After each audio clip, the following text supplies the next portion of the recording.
कि आप यहाँ पर आए और आपके साथ गेस्ट हाउस के स्टाफ ने अभद्रता की और मेरी पत्रकार वार्ता करने से आपको रोका गया।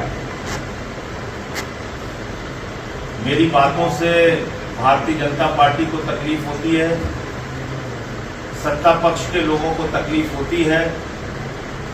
इसका मतलब ये नहीं कि आप पत्रकारों को अपमानित करेंगे। आप मना कर देते कि इस गेस्ट हाउस में मुझे नहीं रुकने का अधिकार है, मैं अपनी विशेषाधिकार समिति में यह मामला उठाता संसद के अंदर और तब आप आके वहां पर जवाब देते। आपके साथ जो अभद्रता की गई है इसका विषय मैं संसद के अंदर जो विशेषाधिकार समिति है उसमें शिकायत करके दूंगा। और यहाँ पर पत्रकार वार्ता ये किसी की निजी बिल्डिंग नहीं है, ये नीतीश कुमार जी ने नहीं बनवाई है और न नरेंद्र मोदी ने बनवाई है। ये जनता के पैसे से बनाई गई सरकारी बिल्डिंग है और यहाँ पे सांसद, विधायक और किसी आम आदमी को भी रहने का अधिकार है। पत्रकारों को आके बातें पूछने का, सवाल पूछने का अधिकार है। तो इस पे हमारी घोर आपत्ति है, पहली बात।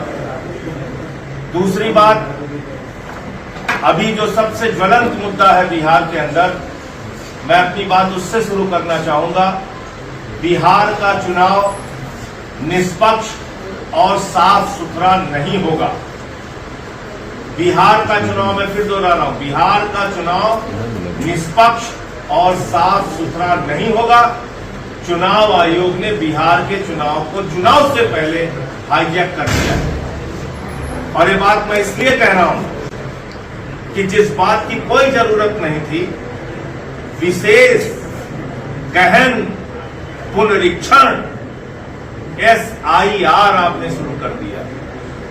विशेष गहन पुनरीक्षण, 1 महीने के अंदर अपना जन्म प्रमाण पत्र लाओ, अपने माँ बाप का जन्म प्रमाण पत्र लाओ, अपने पूरे परिवार का जन्म प्रमाण पत्र लाओ। 1 महीने के अंदर अगर नहीं लाओगे तो मतदाता होने के अधिकार से तुमको वंचित कर लिया जाएगा। मैं पूछना चाहता हूं चुनाव आयोग से और भारतीय जनता पार्टी के लोगों से पूछना चाहता हूं, 11 साल हो गए तुम लोग अपनी डिग्री नहीं दिखा पा रहे हो। बिहार के लोगों से 1 महीने में तुम चाहते हो सारे कागजात को दिखा दे, जन्म प्रमाण पत्र अपना भी दिखा दे, अपने माँ बाप का भी दिखा दे, और 11 साल हो गया तुमको आज तक डिग्री नहीं दिखा पाए अपनी। तो आम आदमी पार्टी इसका घोर विरोध करती है और ये मंशा चुनाव आयोग ने अपनी पहले से ही साबित कर दी कि वो भारतीय जनता पार्टी के वरिष्ठ नेताओं के रूप में काम करेंगे, चुनाव आयुक्त के रूप में काम नहीं करेंगे। ये गैर जरूरी, अनावश्यक बिहार चुनाव को घपलेबाजी करने के लिए विशेष गहन पुनरीक्षण यानी कि SIR को थोपा गया है बिहार के लोगों के ऊपर। मैं इसका सबसे बड़ा भुक्तभोगी हूं। दिल्ली के विधानसभा चुनाव में, जहां लोकसभा चुनाव में 4 वोट थे, उसी मंत्री के घर में 33 वोट बना दिया गया, 26 वोट बना दिया गया, 28 वोट बना दिया गया मंत्रियों के घर में। और इसकी पूरी शिकायत जाके हमने चुनाव आयोग से की, लेकिन हमारी एक भी नहीं सुनी गई। दिल्ली के चुनाव में लोटा बांटा गया, साड़ी बांटी गई, जूता बांटा गया, चप्पल बांटा गया, रुपया बांटा गया, स्याही लगा दी गई पैसे दे देके, केजरीवाल साहब को हरवाया गया, हमारी पार्टी को हरवाया गया, कहीं हमारी बात नहीं सुनी गई। और बिहार में वही साजिश चुनाव आयोग और भारतीय जनता पार्टी ने रची है। और इसलिए मैं फिर दोहरा रहा हूं, चुनाव आयोग ने बिहार के चुनाव को हाईजैक कर लिया है। निष्पक्ष चुनाव यहां पे नहीं होगा। अगर सुप्रीम कोर्ट ने 28 तारीख को कोई फैसला दे दिया, बावजूद इसके चुनाव आयोग अंतिम दिन तक, प्रमाण पत्र मिलने तक घपलेबाजी करेगी। इसलिए मैं बिहार की जनता से हाथ जोड़कर अपील करना चाहता हूं, आपके पास बड़ा मौका है, इस बार इकट्ठा होके इनकी जमानतें जब्त कराइए। ये चुनाव आयोग के साथ मिलके घपले करने का काम जो भारतीय जनता पार्टी ने शुरू किया है पूरे देश में, ये बाबा साहब के सपनों को कुचलने का काम है, ये लोकतंत्र की हत्या करने का काम है, ये आपके भाईचारे, आपकी संप्रभुता, आपकी एकता, आपकी देशभक्ति पर एक बड़ा जबरदस्त प्रहार है। तो इसलिए मैं ये मानता हूं कि इसकी कोई जरूरत नहीं थी और जबरदस्ती इसको थोपा गया, इसको वापस लिया जाए।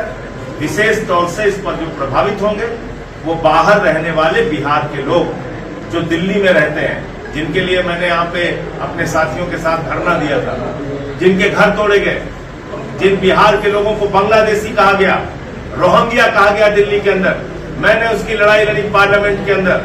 वहां पे नड्डा साहब कह रहे थे ये लोग रोहिंग्या है, बांग्लादेशी है। मैंने कहा भाई इसमें किसी का नाम सीता है, किसी का नाम विवेक है, ये सब रोहिंग्या बांग्लादेशी हो गए? इसका कोई जवाब नहीं था।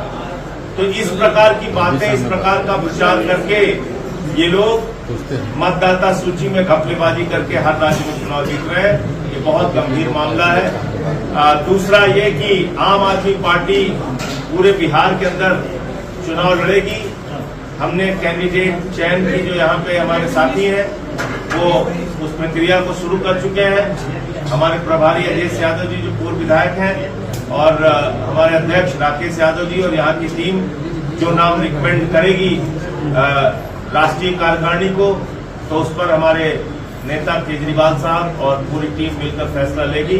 हम अधिक से अधिक सीटों पर बिहार के अंदर चुनाव लड़ेंगे, क्योंकि आज यहाँ जंगल राज की स्थिति है। बिहार की राजधानी में गोपाल खेमका की हत्या हो गई और एक बड़े व्यापारी की हत्या हो जाती है। आप सोचिए उनके परिवार पे क्या बीत रही होगी कि 6 साल पहले उनके बेटे की हत्या हो गई, 6 साल बाद पिता की हत्या हो गई। आज उस परिवार को यहाँ से पलायन करने के लिए मजबूर होना पड़ रहा है। बिहार में जंगल राज की इस तरह से वापसी हुई है। हर जगह पे रोज खबरें आती हैं, कहीं हत्या, कहीं बलात्कार, एक बच्ची का बलात्कार, एक महिला का बलात्कार हुआ, उसके बाद पता चलता है मेडिकल कॉलेज में उसको ट्रीटमेंट नहीं मिला, उसकी जान चली गई।